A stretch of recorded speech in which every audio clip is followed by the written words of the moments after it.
Maaf ya agak cerita sedikit mengenai tentang SNBP. Jadi saya juga pernah waktu itu, kan saya masih SMA kelas 12, jadi ketika saya mengetahui saya nggak lulus SNBP, di dalam hati saya sebelum saya mengetahui pengumuman itu mengatakan kayak, ya udah berarti qadarullah, takdir Allah. Artinya masih banyak jalur yang nggak hanya pure ke jalur itu aja. Tetapi di otak saya, kenapa pas saya lulus itu nggak lulus SNBP, pikiran saya tuh mengatakan kayak, kok kamu nggak sedih sih? Harusnya kamu di situasi kayak gini harusnya nangis, harusnya kamu down. Kenapa kamu pura-pura kuat? Itu di pikiran saya. Dan saya itu nggak suka di situ. Kok beda antara apa yang dirasakan di dalam hatinya Yasir dengan apa yang difikirkan?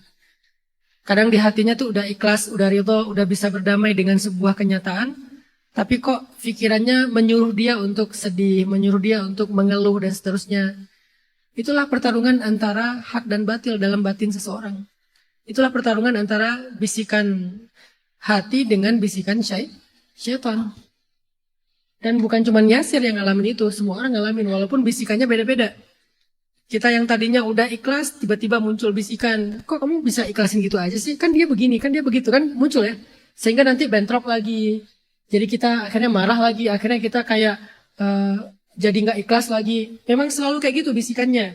Bagaimana cara menstabilkan perasaan yang udah baik di dalam hati kita tadi biar nggak terpengaruh oleh bisikan-bisikan di pikiran kita. Alladzi yuwaswisu fi sudurin nas. Gimana caranya? Kita belajar untuk memilih perasaan itu karena iman. Bukan memilih perasaan itu secara subjektif. Tapi karena iman. Kenapa Yasir berdamai? Karena percaya Allah pasti akan memberikan jalan yang terbaik. Kenapa Yasir jadi enggak larut dalam rasa penyesalan dan sedih?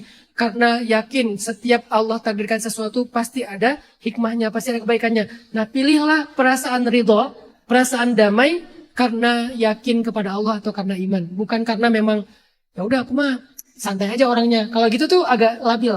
Tapi kalau karena ada pegangan iman itu kayak pohon yang ada akarnya. Sehingga gimana pun guncangannya pohon itu akan tetap tegak berdiri. Tapi kalau pohon itu nggak ada akarnya, maka dia akan roboh. Kalau bahasa surat Ibrahim, ujtussat min fawqil ard ma laha min qarar.